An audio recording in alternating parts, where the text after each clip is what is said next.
नमस्कार, आप देख रहे हैं अपने उत्तराखंड। मैं हूं आपके साथ सचिन चौहान। उत्तराखंड में 2027 विधानसभा चुनाव से पहले राजनीतिक सरगर्मियां तेज हो गई हैं।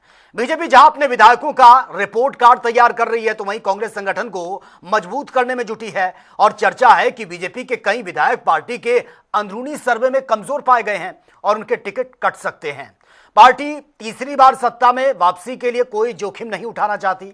वहीं दूसरी तरफ कांग्रेस में एकजुटता की कोशिशों के बीच गुटबाजी की चर्चाएं भी लगातार जारी हैं। कांग्रेस प्रभारी कुमारी सैलजा नेताओं कार्यकर्ताओं को साथ लेकर चलने का संदेश दे रही हैं। और अब बड़ा सवाल यही है कि क्या बीजेपी एंटी इनकम्बेंसी से बच पाएंगी? क्या कांग्रेस अंदरूनी मतभेद को खत्म कर जनता के बीच मजबूत विकल्प बन पाएगी?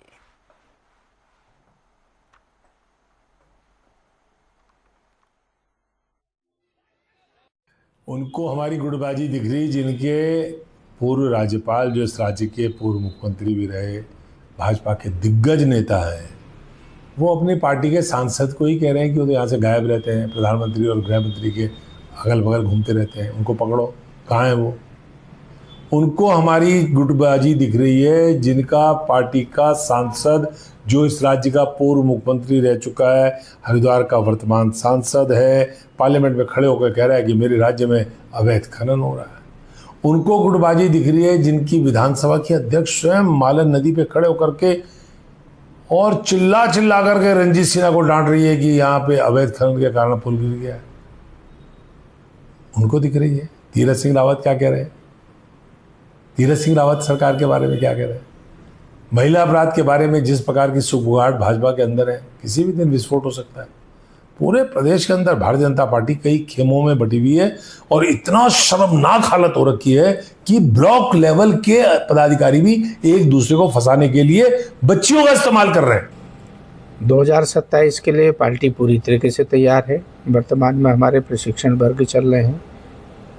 प्रदेश स्तरीय प्रशिक्षण वर्ग संपन्न हुआ है, अब जिला स्तरीय प्रशिक्षण वर्ग हो रहे हैं। उसके बाद हमारे मंडल स्तरीय हैं, उसके बाद ब्लॉक स्तरीय हैं। तो हम तो धरातल में काम करते हैं। और 2027 के चुनाव के लिए हमारा नारा होगा सुशासन का, हमारा नारा होगा विकास, हमारा नारा होगा भ्रष्टाचार मुक्त उत्तराखंड, हमारा नारा होगा नौजवानों के भविष्य की सुरक्षा की गारंटी देना। और हम निश्चित रूप से उसमें सफल भी हैं। बहुत से काम यहाँ पर हुए हैं जो ऐतिहासिक काम हैं, ऐसे कभी भी नहीं हुए इतने काम, चाहे रेलवे के क्षेत्र में हो, चाहे पर्यटन के क्षेत्र में हो, चाहे हवाई कनेक्टिविटी के मामले में हो। प्रदेश सरकार ने धामी जी के नेतृत्व में अभूतपूर्व काम किए हैं। जहाँ तक सवाल कांग्रेस का है, कांग्रेस पार्टी तो अंदरूनी कलह में जूझ रही है। उनके नेता आपस में उलझते रह रहे हैं। प्रभारी निश्चित रूप से चुनावी वर्ष है, अब आ रही हैं। आज तक तो प्रभारी यहाँ दिखाई नहीं दी। अभी कुमाऊं मंडल का दौरा होने के बाद किस तरीके से पार्टी में सिरबुटवल हुई, हरीश रावत जी किस तरीके से अर्जित अवकाश में चले गए, अन्य नेताओं ने क्या बातें की, ये आपके सामने है। अभी उनका गढ़वाल मंडल का दौरा हो रहा है और गढ़वाल मंडल दौरे की समाप्ति के बाद फिर देखेगा आप कि कांग्रेस के अंदर कितनी बड़ी सिरबुटवल होती है और कितना अंतर्द्वंद कांग्रेस का सामने दिखाई देता है। तो ये आपने देखा, 2027 भले ही अभी दूर हो, लेकिन उससे पहले बयानबाजी ये शुरू हो चुकी है और पार्टी अपने आप को मजबूत करने में भी जुटी है। लेकिन एक दूसरे पर आरोप प्रत्यारोप का दल बदल का सिलसिला भी लगातार जारी है। इसी पर आज हम चर्चा भी करेंगे। कुछ खास मेहमान हमारे साथ बने हुए, उनसे इंट्रोड्यूस आपका करवा देता हूं। नवीन ठाकुर हैं, प्रदेश प्रवक्ता हैं, बीजेपी के सीधा लाइव बने हैं। नवीन जी, स्वागत है आपका। आशीष सैनी है, वरिष्ठ नेता है कांग्रेस के, वो भी सीधा लाइव बने हैं। आशीष जी, आपका भी बहुत बहुत स्वागत है। और प्रेम पंचोली, वरिष्ठ पत्रकार हैं, वो भी सीधा हमारे साथ लाइव बने हैं। सर, आपका भी स्वागत है। सबसे पहला सवाल नवीन ठाकुर जी आपसे, कांग्रेस को लेकर तो कहा जाता है कि वहां बहुत गुटबाजी है, इनफाइटिंग है, ग्रुपिज्म है, लेकिन अब बीजेपी की जो एक रिपोर्ट सामने आई, जो आपका खुद का सर्वे हुआ, उसमें कहा जा रहा है कि कुछ विधायक ऐसे हैं जिन्होंने काम नहीं किया, सरकार उनसे खुश नहीं है। तो एक्चुअल रिपोर्ट क्या है? क्या बीजेपी में एवरीथिंग इज ओके या वाकई अंदर खाने कुछ चल रहा है? देखिए सचिन जी, भारतीय जनता पार्टी काम के आधार पर आंकलन करती है। हम काम करने वाली पार्टी हैं, हम विकास करने वाली पार्टी हैं जी, हम सुशासन देने वाली पार्टी हैं।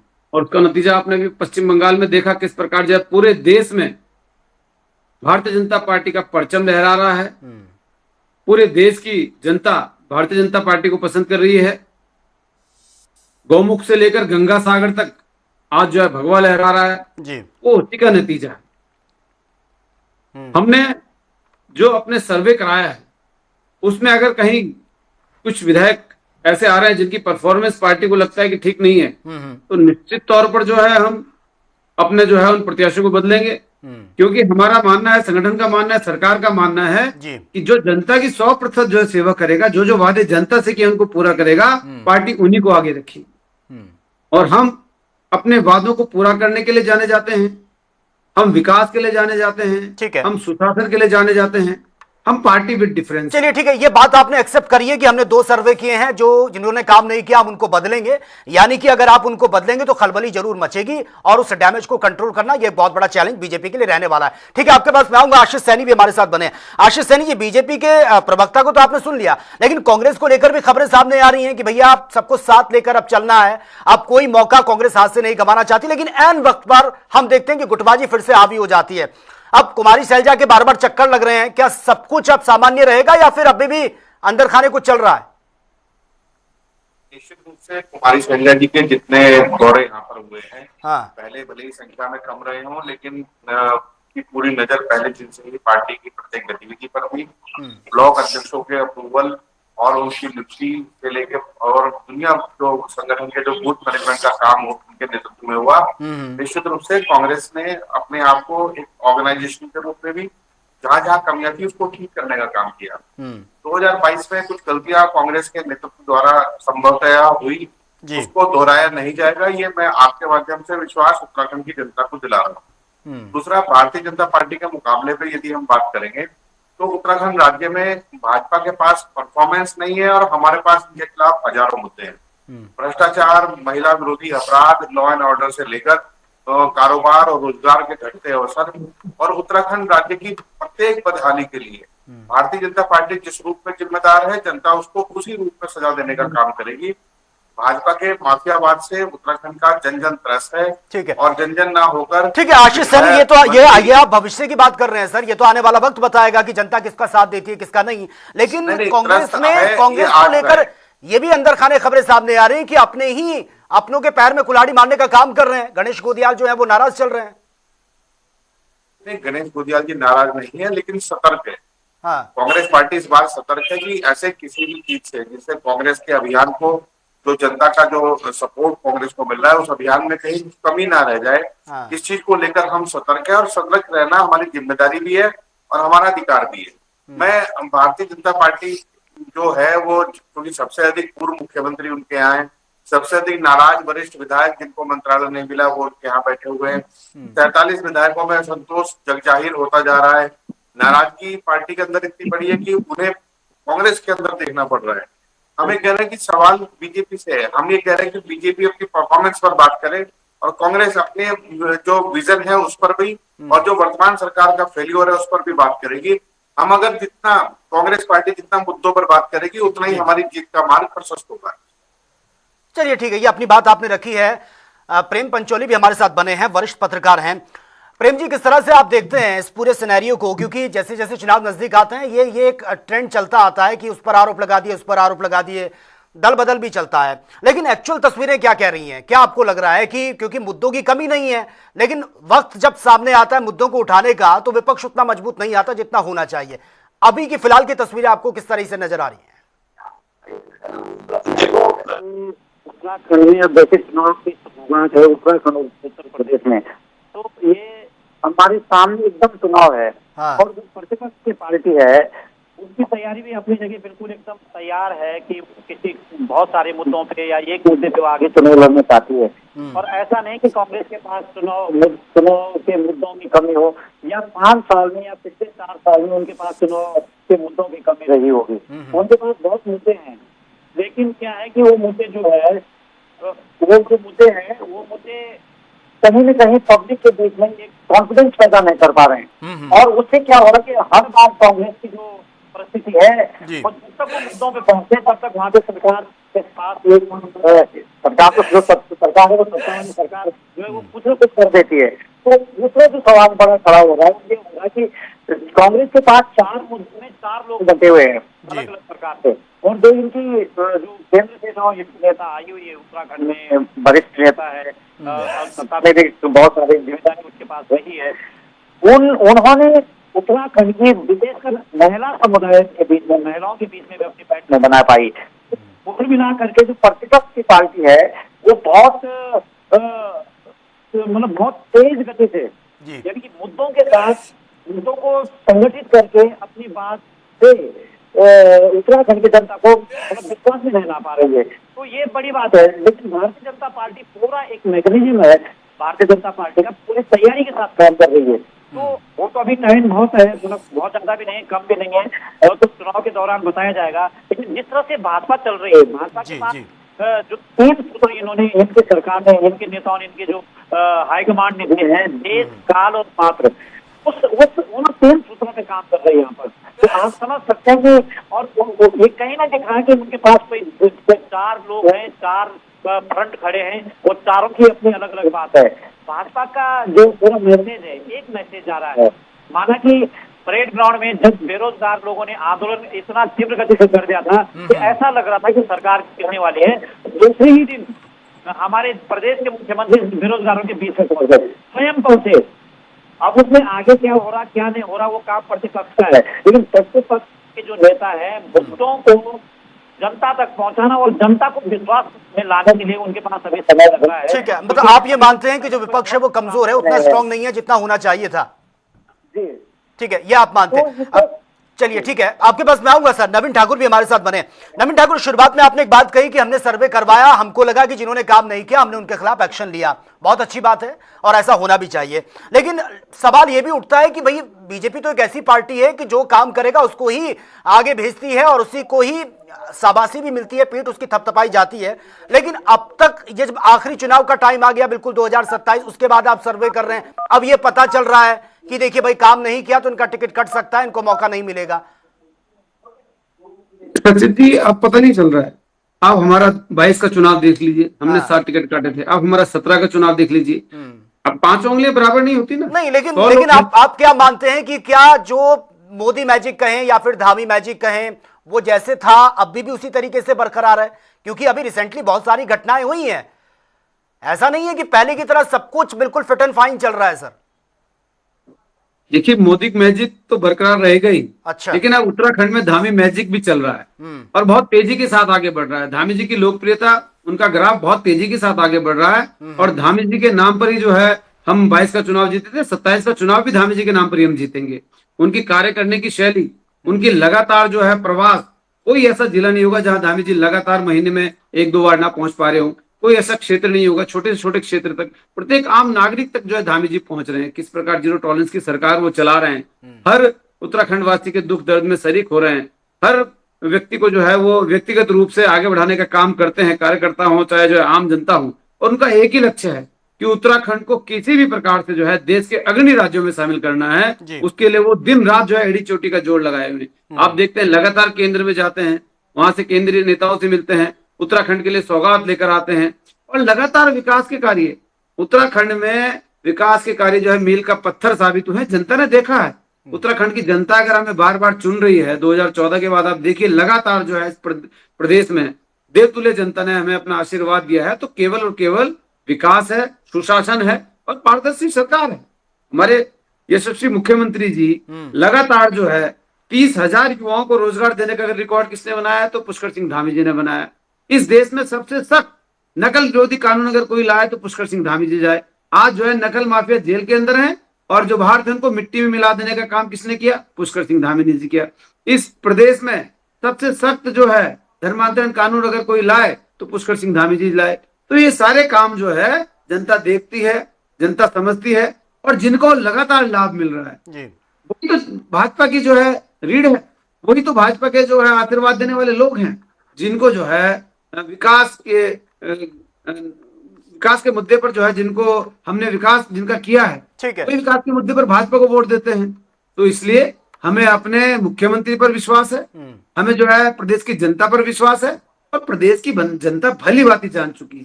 कांग्रेस का हाल आप देख रहे हैं, किस प्रकार जो सिर फुटबॉल है, किस प्रकार हम अपने प्रशिक्षण कर रहे हैं, हम अपने कार्यकर्ताओं को आगे बढ़ा रहे हैं। हमारे मुख्यमंत्री लगातार जो है केंद्र में जाकर उत्तराखंड को आगे बढ़ाने का ठीक है। काम कर रहे हैं। मतलब कांग्रेस क्या कर रही है? ये मानते हैं कि बीजेपी की अपनी जो स्ट्रैटेजी है उस पर वो बरकरार है और आगे भी इसी तरीके से चलती रहेगी। ठीक है आशीष सैनी जी, बीजेपी के पास तो बहुत कुछ है गिनाने के लिए, उन्होंने पूरा रोड मैप तैयार किया है कि देखिए अभी तक काम किया, जो काम नहीं करेगा उसे बाहर का रास्ता दिखा दिया जाएगा, उसको कोई टिकट नहीं मिलेगा, ये उन्होंने क्लियर कर दिया और वो सर्वे भी कर रहे हैं। लेकिन कांग्रेस के पास सरकार की विफलताओं को गिनाने के अलावा कुछ अपना रोड मैप है ऐसा कि वो जनता के सामने रखे, जनता उस पर विश्वास करे? देखिए, जिस रोड मैप की आप बात कर रहे हैं वो मैनिफेस्टो में हमने 2022 से भी रखा और उसी नहीं, मैनिफेस्टो वो को सिमिलर और होते हैं अधिक सभी के। सिमिलर नहीं होते हैं। इन्होंने 300 यूनिट बिजली देने की बात नहीं कही। ऊर्जा सरप्लस राज्य में अगर हम 300 यूनिट बिजली अपने राज्य की जनता को नहीं दे पा रहे हाँ। और 300 यूनिट फ्री देना तो बहुत दूर की बात है। भारतीय जनता पार्टी ने तो बिजली भी महंगी कर दी। आज ये बिजली आम आदमी की पहुंच से बाहर होती हुई जा रही है। वहां भी एक गैस की शॉर्टेज हुई, सीधा 3000 रुपए का सिलेंडर हो गया। नहीं, लेकिन तो हमारे आशीष सैनी जी, छोटे-छोटे- बीजेपी तो ये कह रही है कि महिलाएं तो नाराज चल रही हैं कांग्रेस से, जब से वो विरोध किया आप लोगों ने। नहीं, ये बात जो आप कह रहे हैं ये बीजेपी ही कह देगी तो मैं समझ जाऊंगा। नहीं, जगह जगह आक्रोश रैली हो रही है, कैसी बात आप कर रहे हैं? नहीं, मैं कहता रहा हूँ आक्रोश रैली हो रही है भारतीय जनता पार्टी के महिला पदाधिकारियों द्वारा। मुझे ये बात बताइए, क्या अंकिता भंडारी के परिवार के लोग उस आक्रोश रैली में शामिल थे? जिन महिलाओं को ये सड़कों पर इन्होंने डंडे मार मार कर चाहे पैरामेडिकल नौकरी से बाहर निकाला, संविदा कर्मियों को बाहर निकाला, एम्स के जो पैरामेडिकल स्टाफ था उनको बाहर निकाला, क्या उनके परिवार के लोग शामिल हैं? जिन महिलाओं की नियुक्ति आज भी इस वक्त जिस वक्त मैं आपसे बात कर रहा हूँ 86,000 पद पूरे प्रदेश में अनेक विभागों में और संविदाओं में भी खाली पड़े हैं, तो ये क्यों नहीं उन पर भर रहे हैं? क्यों नहीं उन पर? क्या प्रदेश की महिलाएं नाराज नहीं है? ये बीजेपी जितना झूठ का आवरण डालती है उतनी ही सच्चाई इनकी खुल जाती है। और जो इन्होंने कहा कि हम चुनाव जीत रहे हैं, चुनाव तो मशीन भी जीत रही है, आप थोड़ी जीत रहे हैं। अगर आप लोग चुनाव जीतते तो आपको प्रधानमंत्री, गृह मंत्री, रक्षा मंत्री की रैलियों में लोगों को इंटरनल मार्क्स देने के नाम पर यूनिवर्सिटी के छात्रों को और आंगनबाड़ी की महिलाओं को, आशाओं महिलाओं को जबरदस्ती, पुलिस के दरोगाओं को आपने ड्यूटी पे लगा रखा है कि वो बस भर के भेजें, पटवारियों की ड्यूटी लगा दी कि बस भर के भेजें, ग्राम प्रधानों की, ग्राम विकास अधिकारियों की ड्यूटी लगा दी कि बस भर के भेजें। इनके कार्यकर्ताओं में दम रहा नहीं और भारतीय जनता पार्टी को भी अपने कार्यकर्ताओं पर विश्वास नहीं है, इसलिए दूसरे दलों से आए हुए कार्यकर्ताओं पर पूरा विश्वास जता रहे हैं।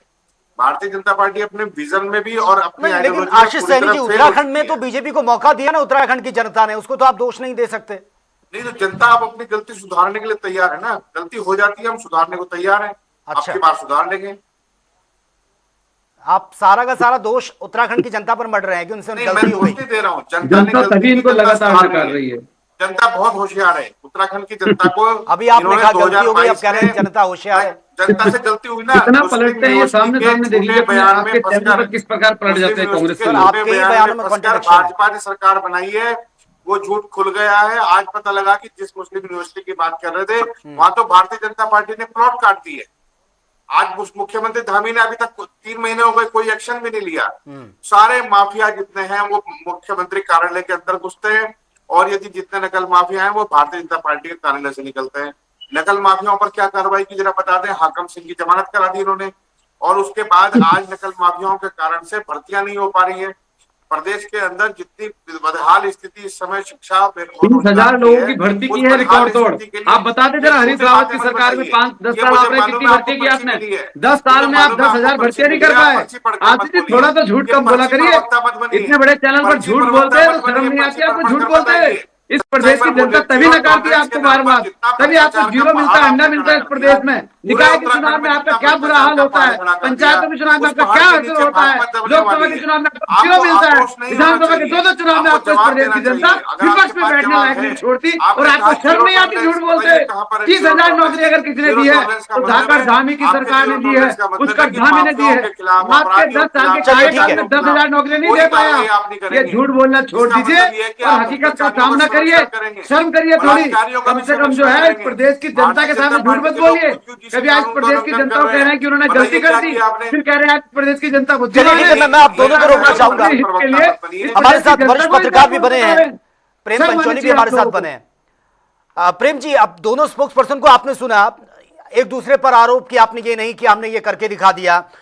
इससे पहले आप बोल रहे थे कि जो विपक्ष है वो कमजोर है, मुद्दों की कमी नहीं है, मुद्दे उठाने वाले होना चाहिए, लेकिन सरकार की अगर हम बात करें, क्या सरकार अपने तमाम वादों पर खरा उतरती भी आपको नजर आ रही है? आपको लग रहा है कि जिस तरीके से जो वादे किए थे और दो बार मौका मिला है, या फिर मैं ये कहूं कि डबल इंजन की सरकार है उत्तराखंड में, उस विकास की पटरी पर सरकार दौड़ भी रही है या फिर अभी भी पीछे है?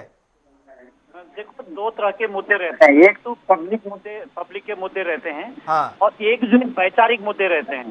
तो क्या होता है कि जो ये मुद्दे हैं, इन मुद्दों पे ऐसा नहीं कि नेता प्रतिपक्ष या प्रतिपक्ष की पार्टी काम नहीं कर रही है। मैं आपको बता दूं, मौजूदा समय में 3 बड़े सवाल हैं उत्तराखंड में।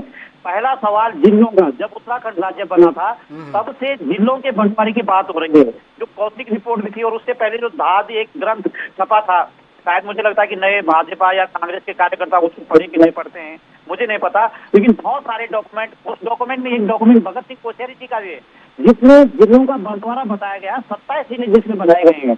और अभी तक उत्तराखंड में जिलों की मांग पे जब भी भाजपा और कांग्रेस के पास बात आती तभी उसको ठंडे बस्ते में डाल देते हैं, क्योंकि इनके अंदर भाजपा और कांग्रेस जब सत्ता में रहती तो ये डर जाते हैं पब्लिक के बीच में जाने से कि क्या ये नया काम करेंगे तो इनकी कदर और कमाई सब सामने आ जाएंगे। दूसरा सवाल यहाँ पर रोजगार का सवाल है, जो 25 साल में नहीं हो पाया है। उत्तराखंड में दोनों पार्टियां सत्ता में रही है, 70% रोजगार उद्योगों में उत्तराखंड के मूल निवासियों को मिलना चाहिए, और उत्तराखंड के जो मूल निवासी हैं वो 90% ठेकेदार के साथ मजदूरी कर रहे हैं सेलाकोई और पंतनगर में। ये बड़ा सवाल है। तीसरा सवाल वर्तमान में बहुत तेजी से उठ रहा है, महिला अपराधों की जो संख्या है बहुत तेजी से बढ़ रही है। उसमें एक्शन लिया जा रहा है, लेकिन पॉलिटिकल एक्शन लिया जा रहा है, राजनीतिक एक्शन लिया जा रहा है। एक्शन का मतलब ये कि उस पर क्विक कार्रवाई हो, उस पर डिसीजन हो, उस पर सजा हो, इससे कार्रवाई सामने नहीं आ रही है। तो ये जो 3 सवाल है, इन 3 सवालों पे न तो प्रतिपक्ष कुछ कह रही है और न सत्ता में पार्टी है वो भी उसमें कुछ कहने के लिए राजी नहीं है, कहना ही नहीं चाहती है। यदि मीडिया के मंच पे या तमाम और अन्य लोग इन सवालों को उठाते हैं तो इसको तरोड़ मरोड़ करके ये दोनों पार्टियां खत्म कर देती है। तो कहने का मतलब ये है कि उत्तराखंड का पहाड़ी भूभाग है। और हाँ, चौथा सवाल जो उठ रहा है, परिसीमन का सवाल उठ रहा है, उससे भी सत्ता वाली पार्टी बिल्कुल चुप रह रखी है। आप जब यहाँ जनसंख्या के आधार पे परिसीमन करोगे तो उत्तराखंड में 2 लड़ाइयां सामने आ जाएगी, मैदान और पहाड़ की लड़ाई सामने आ जाएगी। तो अच्छा हो कि जो देश के अन्य राज्य हमारे वहाँ भौगोलिक क्षेत्रफल के आधार पर परिसीमन किया गया है, उत्तराखंड में भी वो होना चाहिए। उसमें भी कोई बात नहीं कर रहा, क्योंकि चुनाव जीतना और हारना भी इन्हीं लोगों ने जीतना, इन्हीं लोगों ने हारना है। तो ये जो बहुत जेन्युइन मुद्दे हैं, जिन मुद्दे पे भाजपा और कांग्रेस बिल्कुल चुप रह रखी है, ये बड़ा सवाल है। ठीक है, आशीष सैनी जी कुछ कह रहे हैं सर, बहुत ही शॉर्टली, समय का अभाव है। अभी पंचोली जी ने परिसीमन का जिक्र किया। बीजेपी एक सिंपल फार्मूला 50% के आधार पर बढ़ाना चाह रही थी। हमने कहा कि अगर उत्तराखंड राज्य में 50% का फार्मूला इस्तेमाल होगा तो पहाड़ में सीटें घटेंगी और मैदान में बढ़ जाएंगी। यह गलत परिसीमन होगा। लेकिन इस परिसीमन के बारे में भारतीय जनता पार्टी केवल दिल्ली के नेताओं के इशारे पर काम कर रही है। उत्तराखंड की भाजपा के नेताओं की यह हैसियत भी नहीं है कि एक भी नया सोच, नया विचार अपनी मर्जी से ले आए। इन्हें दिल्ली से कोई आके बताएगा तो ये करते हैं। और जितने भी माफिया आ रहे हैं सब दिल्ली गुजरात से आ रहे हैं। उनके खिलाफ बीजेपी के नेताओं में, मंत्रियों में, संतरियों में कोई माफिया तो आपके राष्ट्रीय अध्यक्ष के नाम से आ रहे हैं। माफिया तो यहाँ पर जो है आपके नेताओं का लूट रहे हैं। माफियाओं को अंदर करने का काम भारतीय जनता पार्टी की सरकार कर रही है, उत्तराखंड पुलिस कर रही है। आपके राष्ट्रीय अध्यक्ष के नाम पे जो तथाकथित माफिया यहाँ पर जो वसूली कर रहे हैं, आपके नेता धन का प्रयोग कर रहे हैं, आपके नेता अपने प्रदेश अध्यक्ष को हटाने के लिए रिश्वत दे रहे हैं। तो थोड़ा उस पर ज्ञान दीजिए ना। सभी ने अपनी अपनी बातें रखी हैं। माफी चाहूंगा, बहुत बहुत शुक्रिया आप तीनों मेहमानों का इस डिबेट का हिस्सा बनने के लिए और सभी को बराबर टाइम भी दिया है। तो देखिए अब 27 दूर है, लेकिन उससे पहले आरोप प्रत्यारोप और दल बदल की राजनीति जारी है। जो कांग्रेस है वो इनफाइटिंग से इस वक्त जूझ रही है और जो सर्वे बीजेपी ने किया है उसको लेकर खबरें ये भी निकलकर सामने आ रही कि जिन विधायकों ने काम नहीं किया है आने वाले वक्त में उनको बाहर का रास्ता दिखाया जा सकता है। तो दोनों पार्टियों में इस वक्त खलबली मची हुई है। तो फिलहाल मेरे साथ इतना ही, लेकिन तमाम खबरों के लिए आप बने रहिए जनता टीवी के साथ। नमस्कार।